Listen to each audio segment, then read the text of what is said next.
हे hello everybody, good morning. तो हम लोग क्या बात कर रहे थे? Basicity, right? बोलो।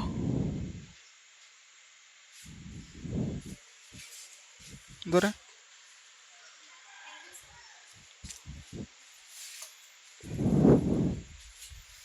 देखो,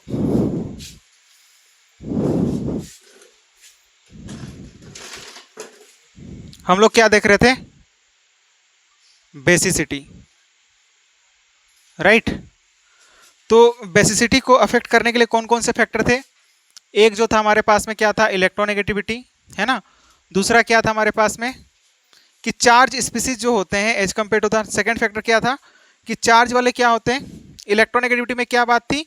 कि जितनी ज़्यादा इलेक्ट्रोनेगेटिविटी होगी बेसिसिटी क्या होगा? उतना ही कम होगा। यही बात थी। सेकंड फैक्टर क्या था बताओ?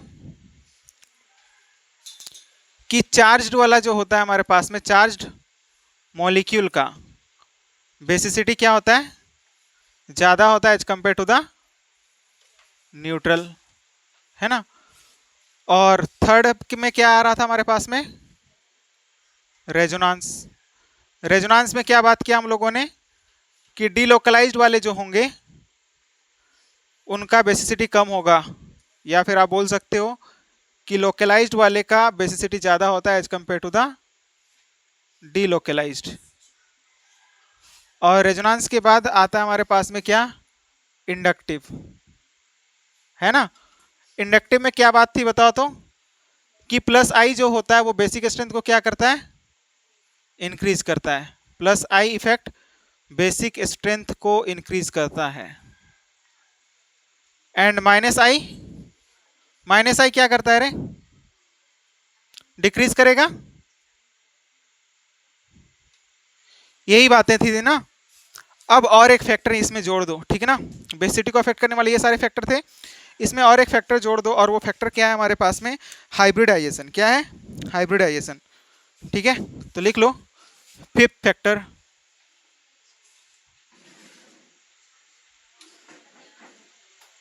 हाइब्रिडाइजेशन। तो हाइब्रिडाइजेशन किस तरह से अफेक्ट करता है? तो आपको पता है कि जैसे क्वेश्चन ही हम लोग ले लेते हैं। क्वेश्चन क्या है? CH3 CH2 NH2। नाइट्रोजन के पास क्या है? Lone pair of electron.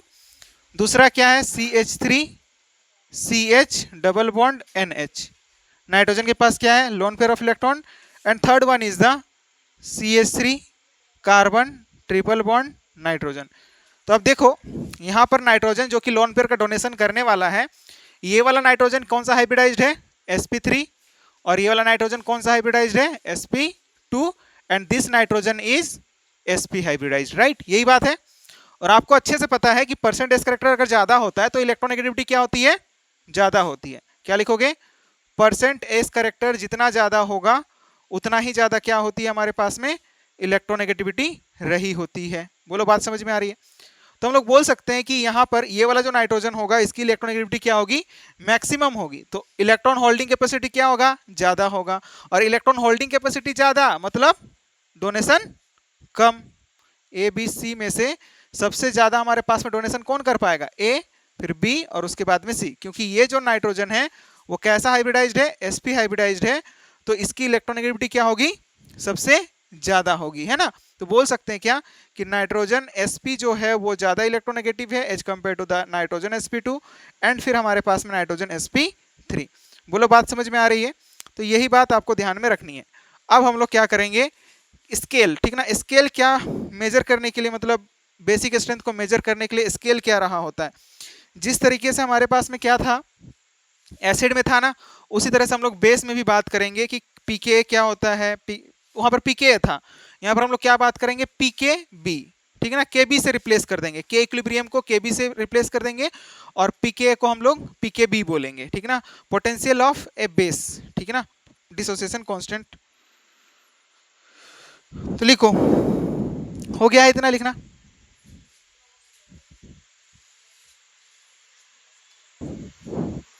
Now next is the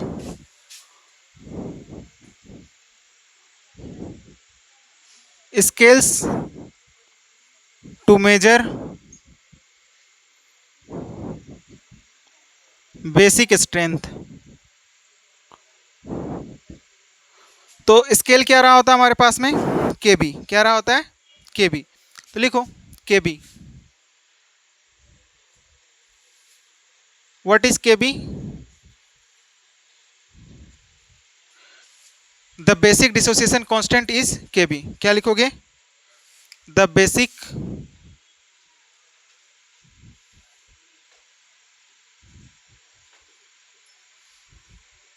dissociation constant is K B. K B क्या है? द बेसिक डिसोसिएशन कांस्टेंट, ठीक है ना। और वाटर में बेस डिसोसिएशन कांस्टेंट क्या होता है? इन वाटर क्या लिखोगे? In water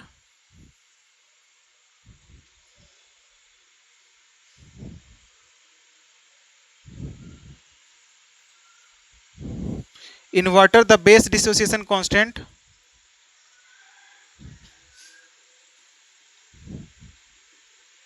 constant is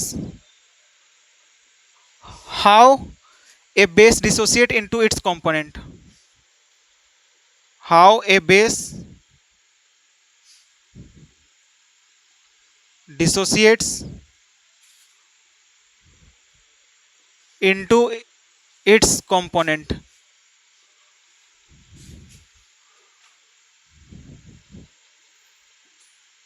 water में हम लोग क्या बात कर सकते हैं कि कोई भी बेस जो है उसके आयंस में कैसे डिसोसिएट हो रहा है, ठीक ना। जैसे कि जिस तरह से एसिड में बात किया था ना, H+ लूज करने के बाद हमारे पास में क्या देता है? आयन देता है, मतलब H+ आयन देता है, और बोल सकते हो क्या, एनायन एक देता था, है ना। उसी तरह से इसमें हम लोग बात कर सकते हैं क्या, कि कोई भी हमारे पास में आरएनएस के अकॉर्डिंग बेस किसको बोलते थे? जो भी OH- आयन देगा। लेट सपोज इसके पास क्या है, OH आयन है, और ये क्या करे, इसको हम लोगों ने वाटर में डिजोल्व किया, तो ये क्या दे देगा? Y+ and OH- ion, right, यही देगा, है ना। अब अगर यहाँ से के इक्विलिब्रियम लिखना चाहें इसके लिए, इक्विलिब्रियम कांस्टेंट, तो equilibrium constant is equal to क्या होता है? Concentration of product that is Y+, plus में क्या इनटू में क्या हो जाएगा? OH माइनस का कंसंट्रेशन डिवाइडेड बाय हमारे पास में क्या हो जाएगा? Concentration of YOH। होगा ये? होगा ना, बिल्कुल यही होने वाला है ना। तो अब देखो, ये जो के इक्विलिब्रियम है इसको हम लोग किससे रिप्लेस कर सकते हैं? के ए की जगह आपकी बार क्या यूज करना होगा? के बी। तो यही होता है हमारे पास में dissociation constant for a base, ठीक है ना। अब अगर के बी जो होता है अगर बढ़ता है, मतलब कब बढ़ेगा? जब OH आयन बढ़ेंगे। जब OH आयन बढ़ेगा तो क्या होगा? के बी का वैल्यू क्या होगा? इंक्रीज होगा। बोलो डायरेक्टली प्रोपोर्शनल रिलेशन में है ना। OH- आयन और के बी जो है वो डायरेक्टली प्रोपोर्शनल रिलेशन में है। तो हम लोग बोल सकते हैं कि के बी अगर बढ़ता है तो बेसिक स्ट्रेंथ क्या होगा? बढ़ेगा, ठीक है ना। यानी कि हम क्या बोल सकते हैं? K B is directly proportional to the basic strength. K B क्या है? डायरेक्टली प्रोपोर्शनल है बेसिक स्ट्रेंथ का। बोलो ये बात समझ में आ रही है? कोई दिक्कत इसमें? अब देखो पीकेबी, पीकेबी के साथ में क्या रिलेशन होगा? PKb potential of dissociation constant, है ना। पीकेबी मतलब क्या होता है? सेकंड में क्या लिख सकते हो? पीकेबी। तो पीकेबी क्या होता है? पोटेंशियल ऑफ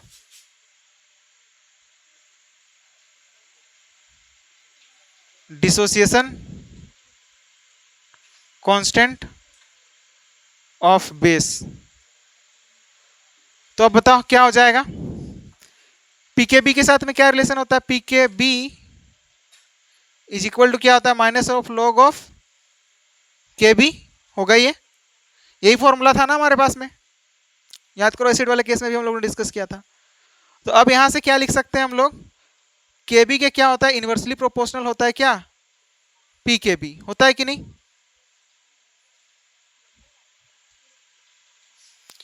यानी कि जितना अच्छा बेस होगा केबी का वैल्यू क्या होगा? उतना ही ज्यादा होगा, है ना। बेसिक स्ट्रेंथ ज्यादा, केबी का वैल्यू ज्यादा, है ना। और पीकेबी जितना हमारे पास में ज्यादा उतना ही हमारे पास में बेसिसिटी क्या होगी? कम होगी। यानी कि इनवर्सली प्रोपोर्शनल है पीकेबी का, है ना। पीकेबी क्या होता है? इनवर्सली प्रोपोर्शनल होता है बेसिक स्ट्रेंथ का। P K B is inversely proportional to the basic strength. बोलो ये बात समझ में आ रही है? पीकेबी जो होगा इनवर्सली प्रोपोर्शनल होगा बेसिक स्ट्रेंथ का। ठीक है, अब ये बात तो समझाने की फिर से जरूरत नहीं पड़नी चाहिए ना, वहां पर हम लोगों ने बात किया था, याद करो, ठीक ना, वैल्यूज लेकर के या ये किए थे हम लोगों ने, उसको कंक्लूड किया था। अब अगर एसिड के लिए जितना अच्छा स्ट्रॉन्गर एसिड होगा उतना ही अच्छा, उतना ही बेकार क्या होगा, वो बेस होगा, है कि नहीं? क्या कहने का मतलब क्या है कि अगर कोई एसिड है और वो अच्छा एसिड है तो बेस बेस वो क्या होगा, खराब बेस होगा, ठीक है ना? तो आप लिखो इसी चीज को नोट में, कोई एसिड के लिए stronger the acid weaker the base, इधर लिखना हो चुका है, बताओ मिटा दूं? हो गया है ना सबका? तो लिखो for acid stronger the acid weaker the base, लिखो फॉर एसिड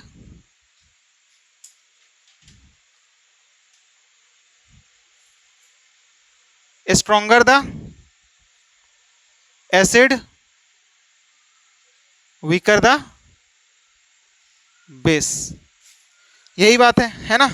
यानी कि अगर हम पीके के साथ में रिलेशन निकालना चाहें तो पीके के साथ में कैसा रिलेशन होगा? देखो पीके जो होता है वो इनवर्सली प्रोपोर्शनल होता है किसका? एसिडिक स्ट्रेंथ का। और अगर यहीं पर पीके का हम कंपैरिजन करना चाहें या फिर रिलेशन निकालना चाहें बेसिक स्ट्रेंथ के साथ में तो कैसा होगा? डायरेक्टली प्रोपोर्शनल होगा कि नहीं, बताओ? जिसका पीके वैल्यू ज्यादा होगा उसका बेसिक स्ट्रेंथ क्या होगा? ज्यादा होगा। बोलो ये बात समझ में आ रही है आपको? अगर एसिड के केस में ये पीके इनवर्सली प्रोपोर्शनल था तो फिर बेसिक के केस में क्या होगा? डायरेक्टली प्रोपोर्शनल होगा, जस्ट अपोजिट होते हैं ना एसिड और बेस, ठीक है? तो आप ये बात ध्यान में रखोगे, ठीक है? ये बात अपने को ध्यान में रखनी है। अब हम लोग करते हैं क्वेश्चन प्रैक्टिस, ठीक ना? इस पर क्या करेंगे? क्वेश्चन प्रैक्टिस करेंगे, ठीक है?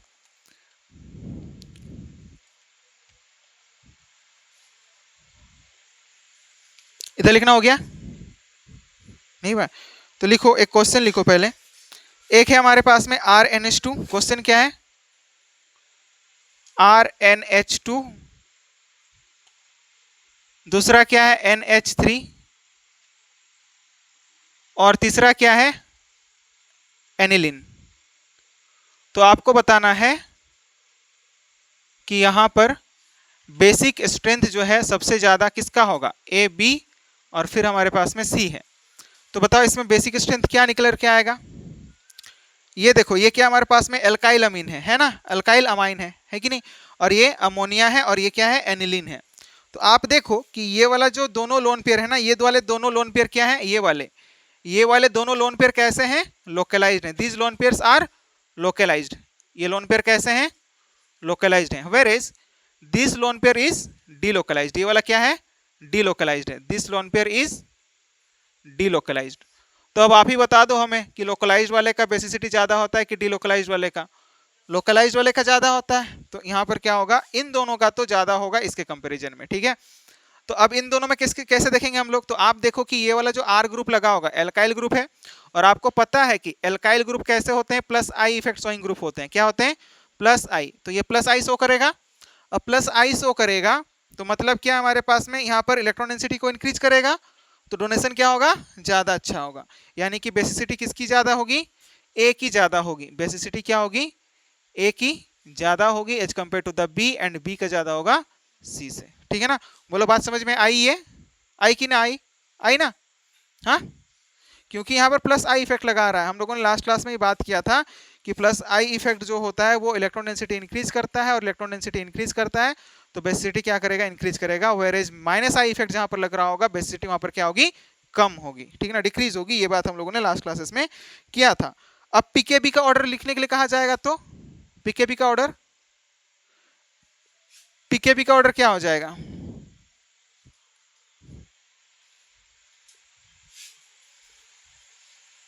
बताओ पीकेबी का ऑर्डर क्या होगा? जस्ट रिवर्स कर दोगे ना? पीकेबी का ऑर्डर क्या हो जाएगा? सी बी ए।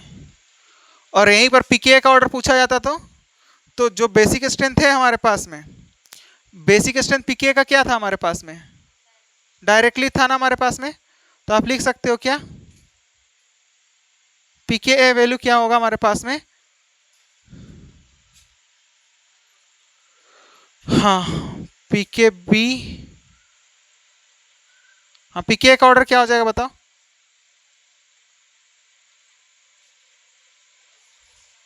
एसिड में पीके ए का वैल्यू क्या होता है, जितना अच्छा एसिड, मतलब बेस क्या है हमारे पास में, बेस में सबसे अच्छा बेस यहाँ पर कौन सा है, ए है, तो जितना अच्छा बेस होगा पीके वैल्यू क्या होगी उतनी ही ज्यादा होगी, है ना, पीके ए वैल्यू क्या होगी उतनी ज्यादा होगी ए का, फिर हमारे पास में बी का और उसके बाद में सी का। बोलो क्लियर है बात, तो आपको कुछ भी पूछा जा सकता है, ठीक ना, पीके ए पीके बी के ए के बी, ठीक ना, कुछ भी, ठीक है, तो आपको ध्यान में रखना है कि रिलेशन कैसा रहा होता है, ठीक है, बोलो समझ में आ रही है बात। ऑर्गेनिक बेसिस जो होते हैं ना हमारे पास में, यानी कि क्या मतलब हुआ, K B is directly proportional to the basic strength is inversely proportional to the P K B, and directly proportional होता है पीके ए का, है ना, क्या होगा, डायरेक्टली प्रोपोर्शनल होगा पीके ए का, ठीक है, यानी कि जो जितना अच्छा बेस उसका पीके क्या होगा उतना ही ज्यादा, है ना, यही मतलब है इसका, ठीक है, तो लिख लो यहाँ पर साइड में कहीं पर, क्या लिख लोगे यहाँ पर, मिटा दो इधर, बताओ कौन रे ज्यादा खा लिया है आज, मिटा दो, जोर से आवाज सुनाई दी ना,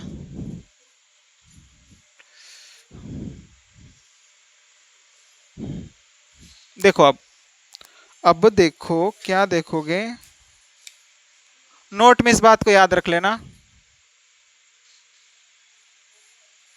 केबी की वैल्यू जितनी अच्छी बेसिक स्ट्रेंथ क्या होगा उतना ही अच्छा, है ना, केबी की वैल्यू बढ़ेगी तो बेसिक स्ट्रेंथ की वैल्यू क्या होगी बढ़ेगी, और पीके के साथ में कैसा रिलेशन है, पीके अगर पीके ज्यादा होगा तो बेसिक स्ट्रेंथ क्या होगा ज्यादा होगा, मतलब डायरेक्टली प्रोपोर्शनल के रिलेशन में है, और पीकेबी की बात करें तो पीकेबी इनवर्सली प्रोपोर्शनल होता है बेसिक स्ट्रेंथ,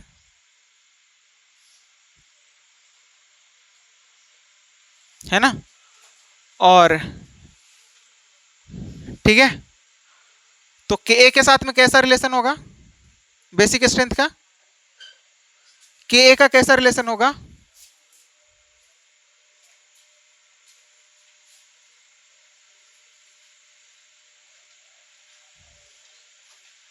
इनवर्सली प्रोपोर्शनल का रिलेशन होगा के ए के साथ में, है कि नहीं, के ए जिसका ज्यादा होता है उसका एसिडिक स्ट्रेंथ ज्यादा, मतलब उसका एसिडिक स्ट्रेंथ ज्यादा तो बेसिक स्ट्रेंथ क्या रहा होगा कम, तो बेसिक स्ट्रेंथ कम मतलब के ए वैल्यू क्या रहा होगा ज्यादा, ठीक है, तो ये बात रही होती है, ठीक है ना, ये बात अपने को ध्यान में रखना है। अब ऑर्गेनिक नाइट्रोजनियस बेसिस जो होते हैं ये हमारे पास में नाइट्रोजन कंटेनिंग बेसिस की बात कर रहे हैं हम लोग, ठीक है ना, किसकी बात करते हैं हम लोग, नाइट्रोजन कंटेनिंग बेसिस की बात करते हैं, तो लिखो organic nitrogenous basis, organic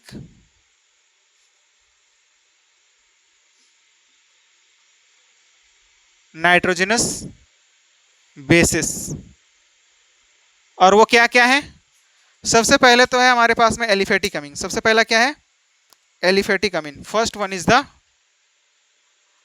aliphatic अमीन, एलिफेटिक अमाइन, एलिफेटिक मतलब समझ में आता है ना आपको, ओपन चेन वाले, ठीक है ना, यानी कि अगर हम लोग रिप्रेजेंट करना चाहें तो क्या लिख सकते हैं RNH2, ठीक है, उसके बाद सेकंड नंबर पर क्या आ सकता है हमारे पास में अमाइड, अमाइड किसको बोलते हैं याद आ रहा है ना, जब हम लोग कार्बोक्सिलिक एसिड का डेरिवेटिव के बारे में बात किए थे तब हम लोगों ने बात किया था कि जब हम लोग OH को NH2 से रिप्लेस कर देते हैं तो हम लोग को क्या मिल जाता है एसिड अमाइड, ठीक है, उसके बाद अमाइड के बाद क्या आता है हमारे पास में एरोमेटिक वाले भी आते हैं, ठीक है ना, एरोमेटिक अमाइंस,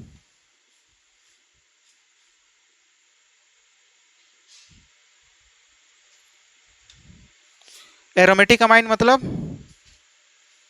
बेंजीन रिंग पर क्या अटैच्ड हो, NH2। इसके बाद एमिडिन्स। एमिडिन्स क्या होते हैं, व्हाट आर एमिडिन्स? एमिडिन्स क्या होते हैं, R, C double bond NH, और इधर क्या रहा होगा, NH2। यही होते हैं एमिडिन्स। और एक होते हैं हमारे पास में ग्वानिडिन। क्या होते हैं, ग्वानिडिन, जिसमें कि दोनों तरफ क्या होगा, नाइट्रोजन होगा, ठीक ना, यानी कि तीन तीन नाइट्रोजन कंटेन करके रखा होगा, जिसमें कि lone pair of electron present रहे होंगे। तो 5th नंबर पर लिख लो ग्वानिडिन, है ना, ग्वानिडिन रहा होता है। कैसा रहा होगा दिखने में, NH2 carbon double bond NH, और इधर क्या रहा होगा, NH2। बताओ, तीन तीन नाइट्रोजन है इसके पास, तो लोन पेयर यहाँ पर क्या है, ज्यादा है, तो बेसिसिटी क्या होगा यहाँ पर, ज्यादा होगा। लोन पेयर जितना ज्यादा उतना ज्यादा हमारे पास में बेसिसिटी बोल सकते हो, ठीक है ना। तो स्ट्रॉन्गेस्ट बेस होता है ये, ठीक है ना, क्या होता है, इन सब में से स्ट्रॉन्गेस्ट बेस है ये कौन, ग्वानिडिन। क्या, ग्वानिडिन, ठीक है। अब देखो इसके बाद क्या है, हम लोग बारी बारी से हर किसी को डिस्कस करते हुए चलेंगे, मतलब एलिफेटिक अमीन, फिर एक ओवरऑल जो ऑर्डर होगा वो ओवरऑल ऑर्डर देखेंगे। फिलहाल के लिए आप याद रख लो कि ग्वानिडिन इन सब में से क्या है, स्ट्रॉन्गेस्ट बेस है। क्या है, स्ट्रॉन्गेस्ट है। क्यों, क्योंकि तीन तीन नाइट्रोजन है भाई, जिनके पास की क्या है, लोन पेयर ऑफ इलेक्ट्रॉन है, जिसमें किसे वो क्या कर सकता है, लोन पेयर ऑफ इलेक्ट्रॉन दे सकता है, इसी वजह से ऐसा है, ठीक है ना। तो अब देखो आगे, सबसे पहले हम लोग किसकी बात करेंगे, एलिफेटिक अमाइन की। बोलो, उधर लिखना हो चुका है, मिटा दूं, हो गया इधर लिखना।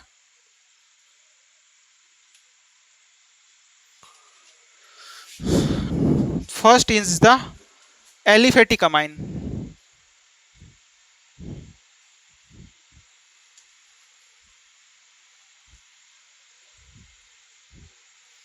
हम लोग बात कर रहे हैं बेसिक स्ट्रेंथ की, और बेसिक स्ट्रेंथ में हम लोग बात कर रहे हैं एलिफेटिक अमीन की, ठीक है ना। किसकी बात कर रहे हैं,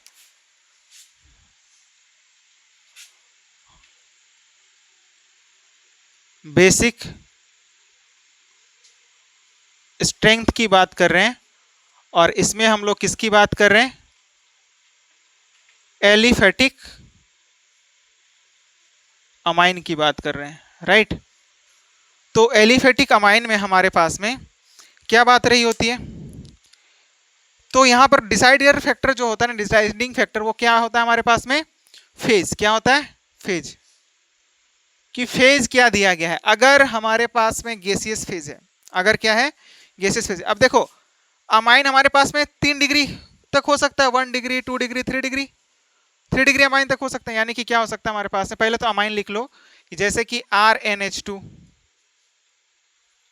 ये क्या 1 डिग्री अमाइन, और क्या R नाइट्रोजन, R, फिर हमारे पास में क्या रहा होगा, H, ऐसा कुछ रहा होगा। इसको हम लोग क्या बोलेंगे, 2 डिग्री अमाइन। बोलो, बोलेंगे, ये क्या है, 1 डिग्री अमाइन। और एक होगा टर्सरी अमाइन, RnR, और यहाँ पर H है, और इसके पास क्या है, लोन पेयर ऑफ इलेक्ट्रॉन, ठीक है ना, यहाँ पर भी R लगा दिया। क्वाटरनरी भी होते हैं अमाइन, क्या होते हैं, क्वाटरनरी अमाइन भी होते हैं कि नहीं, बिल्कुल होते हैं, क्वाटरनरी अमाइन भी होते हैं, बट उसके पास लोन पेयर ही नहीं होगा ना। वो चौथा बॉन्ड जो बनाएगा वो किससे कब बनाएगा, जब नाइट्रोजन अपना लोन पेयर डोनेट करेगा, है ना, तब बनाएगा। तो जब लोन पेयर होगा ही नहीं तो काहे का बेसिसिटी, तो वहां पर बात कैसे करेंगे, हम लोग नहीं बात कर सकते ना, बेसिसिटी ऑर्डर के बारे में बात कर रहे हैं। तो देखो यहाँ पर कौन डिसाइड करता है, deciding factor is the phase, कि किस फेज में है वो, या तो वो गैसियस फेज में हो सकता है, या फिर वो एक्वस फेज में होगा। तो ऑर्डर सब में अलग अलग होता है, ठीक है ना। देखो, अगर हम बात करें गैसियस फेज में, किसकी बात करें, गैसियस फेज, तो गैसियस फेज में जो ऑर्डर होता है वो किसके अकॉर्डिंग होता है, प्लस आई इफेक्ट के अकॉर्डिंग। किसके अकॉर्डिंग होता है, according to the plus I effect. क्या लिखोगे, according to plus I effect. किसकी वजह से होता है, प्लस आई इफेक्ट की वजह से, ठीक ना।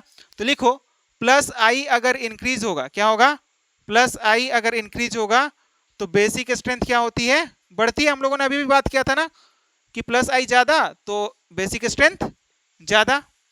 तो ऑर्डर ऑफ बेसिक स्ट्रेंथ क्या निकल के आएगा यहां पर बताओ? 3 डिग्री का सबसे ज्यादा आएगा कि नहीं? क्योंकि वहां पर प्लस आई ज्यादा है, 3 आर ग्रुप लगे हुए हैं। Order of basicity will comes out to be 3 degree का सबसे ज्यादा, फिर 2 डिग्री का, फिर क्या आएगा 1 डिग्री का। आएगा ऐसा? बिल्कुल आएगा, ठीक है ना। तो गैसियस स्टेट में आपको ध्यान रखना है क्या? 3 डिग्री का सबसे ज्यादा, फिर 2 डिग्री का, फिर क्या होगा 1 डिग्री का। अब देखो दूसरा जो है, दूसरा केस क्या हमारे पास में, अगर फेज आपको क्या दे दिया जाए, एक्वस फेज, क्या दे दिया जाए? एक्वस फेज या फिर सॉल्यूशन फेज। दूसरा क्या हमारे पास में, सॉल्यूशन फेज या फिर एक्वस फेज। क्या बोल सकते हो? सॉल्यूशन फेज और aqueous phase.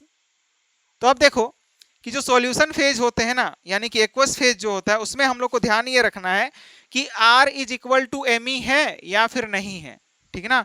R is equal to, अगर एम है तो क्या होगा हमारे पास में ऑर्डर, अगर ये रहा होगा तो 2 डिग्री का, फिर 1 डिग्री का, फिर क्या होगा 3 डिग्री का, ठीक है। बस इतना बात आपको ध्यान में रखना है। R इज इक्वल टू अगर एम है 213, ऐसे याद रख लो।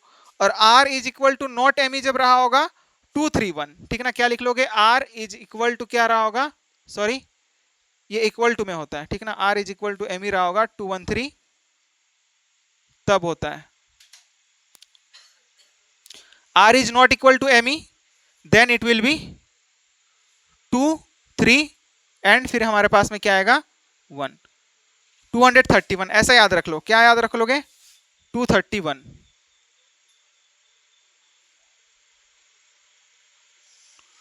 तो ये एक्सेप्शनल बात है, आपको याद रखना है कि R इज इक्वल टू अगर ME है तो ऑर्डर ये होगा, R is not equal to ME है तो ऑर्डर ये आएगा। और गैसियस स्टेट में तो कोई टेंशन वाली बात ही नहीं है, प्लस आई के ऑर्डर, प्लस आई के अकॉर्डिंग आप लगा दो, ठीक है ना। लेकिन आपको ध्यान रखना है कि एक्वस फेज में है तो R is equal to M है तो 2 डिग्री का ज्यादा बेसिसिटी, फिर 1 डिग्री का, फिर क्या होगा 3 डिग्री का। और अगर R is not equal to M है देन आपके पास में 2 डिग्री, 3 डिग्री, फिर क्या होगा 1 डिग्री, ठीक है ना। ये बात अपने को ध्यान में रखना है, ठीक है ना।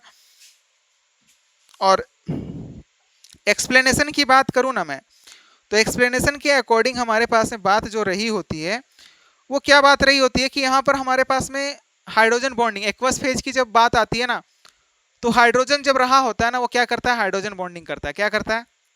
हाइड्रोजन बॉन्डिंग, ठीक है ना। अब अगर हाइड्रोजन बॉन्डिंग करेगा, देखो कहीं पर होता है हाइड्रोजन बॉन्डिंग और कहीं पर हमारे पास में जिसको कि हम लोग सॉल्वेशन स्टेबलाइजेशन बोलते हैं, और एक होता है स्टेरिक हिंड्रेंस, ठीक है ना। तो ये मिलजुल करके हमारे पास में फैक्टर्स लग रहे होते हैं। क्या लग रहे होते हैं? फैक्टर्स लग रहे होते हैं। इंडक्टिव इफेक्ट लगेगा, इंडक्टिव के अकॉर्डिंग बात करेंगे तो 3 डिग्री, 2 डिग्री, फिर क्या आएगा 1 डिग्री।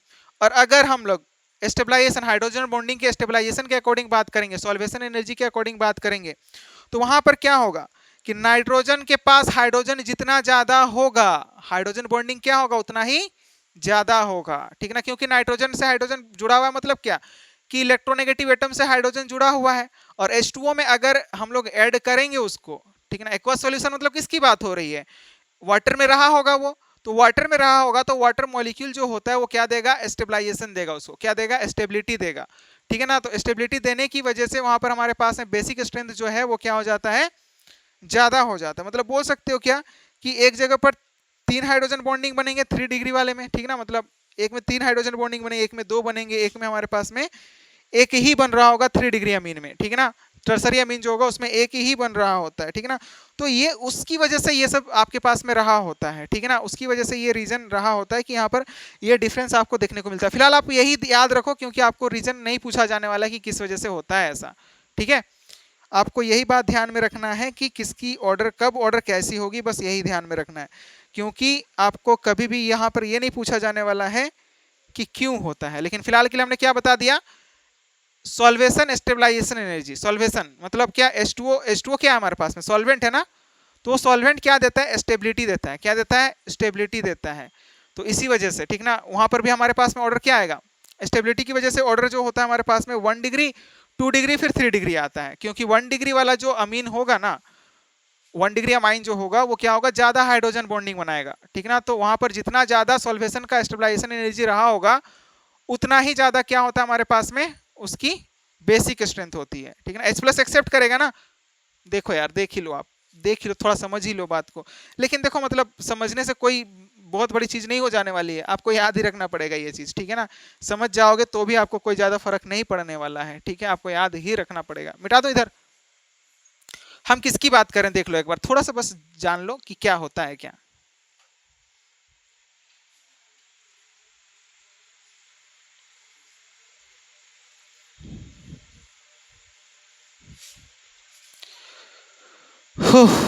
तो बताओ।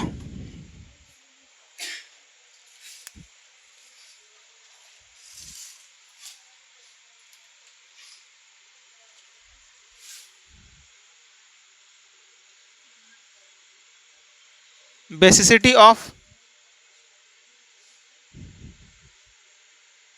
Aliphatic amines. Basicity of aliphatic amine का एक्सप्लेनेशन के बारे में बात कर रहे हैं हम लोग। पहला जो हमारे पास में इंडक्टिव के अकॉर्डिंग, इंडक्टिव के अकॉर्डिंग ऑर्डर क्या आना चाहिए था बताओ। क्या ऑर्डर आता है? 3 डिग्री, 2 डिग्री, फिर क्या आता है 1 डिग्री, है ना। जितने ज्यादा प्लस आई उतना ही ज्यादा हमारे पास में 3 डिग्री, मतलब क्या, नाइट्रोजन 3 कार्बन से अटैच्ड है, ठीक है ना। तो इंडक्टिव के अकॉर्डिंग ये ऑर्डर आना चाहिए। और अगर हम बात करें एच बॉन्डिंग के बारे में, किसके बारे में? एच बॉन्डिंग मतलब हाइड्रोजन बॉन्डिंग, ठीक है ना। तो हाइड्रोजन बॉन्डिंग के अकॉर्डिंग सबसे ज्यादा जो बॉन्ड एनर्जी, जैसे कि RnH2 है, बेसिस क्या होते हैं? प्रोटॉन एक्सेप्टर होते हैं ना, प्रोटॉन एक्सेप्टर होते हैं। ये बेस क्या करेगा? बेस दुनिया में क्या करने के लिए आया है? H+ को खाने आया है ना। तो इसको ले जाएगा ये और क्या बना देगा बताओ? RnH3। और नाइट्रोजन पर क्या आएगा? पॉजिटिव चार्ज आएगा। ये इलेक्ट्रोनेगेटिव एलिमेंट पर क्या आ गया है? Positive charge. क्या हो जाएगा ये?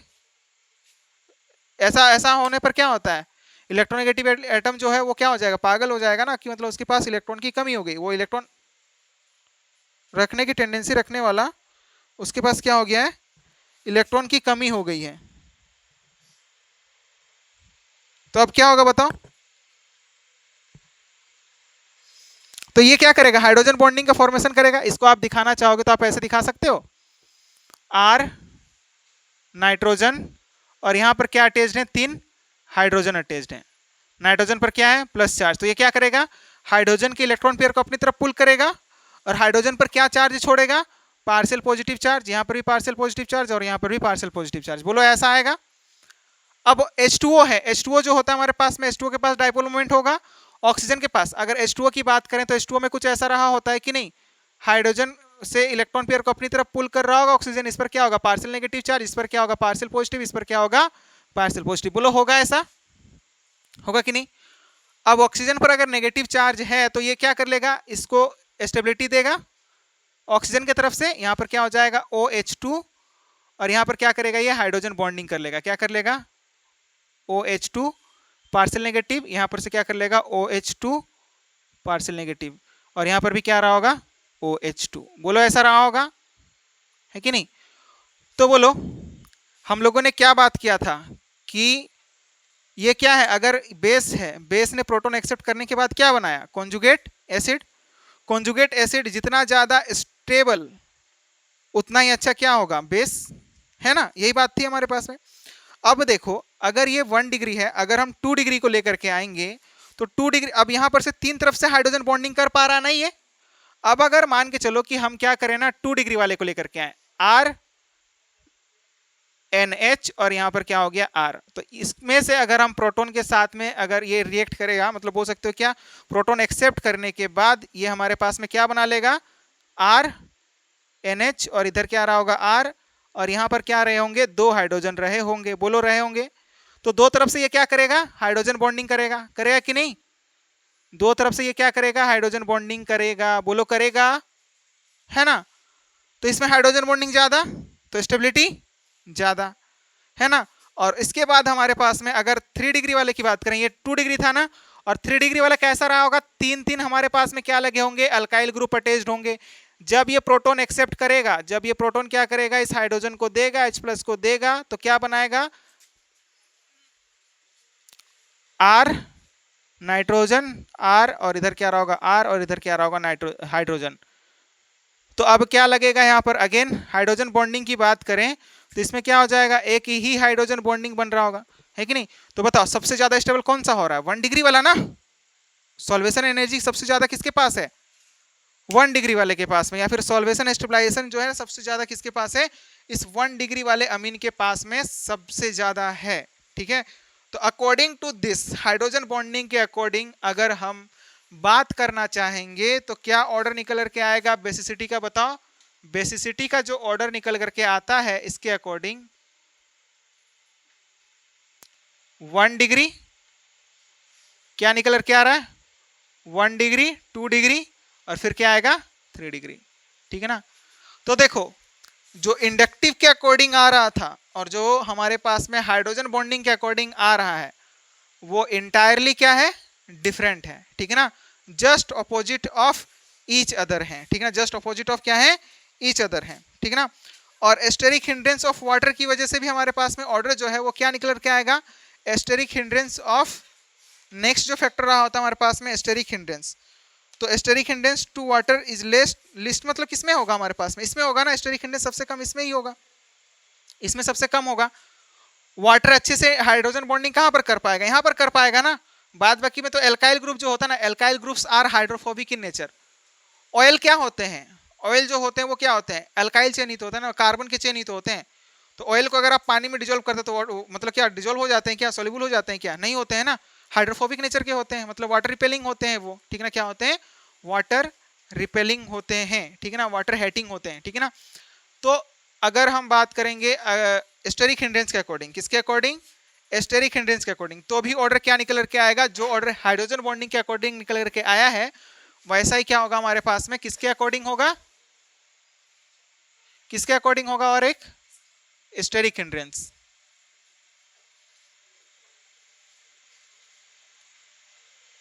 क्या निकल करके आएगा? 1 डिग्री, 2 डिग्री, फिर क्या आएगा? 3 डिग्री।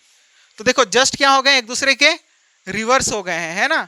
ये वाला ऑर्डर को देखो और इन दोनों का जो ऑर्डर आया है ये दोनों क्या हमारे पास में? इसके रिवर्स हैं। इसके क्या है? रिवर्स हैं।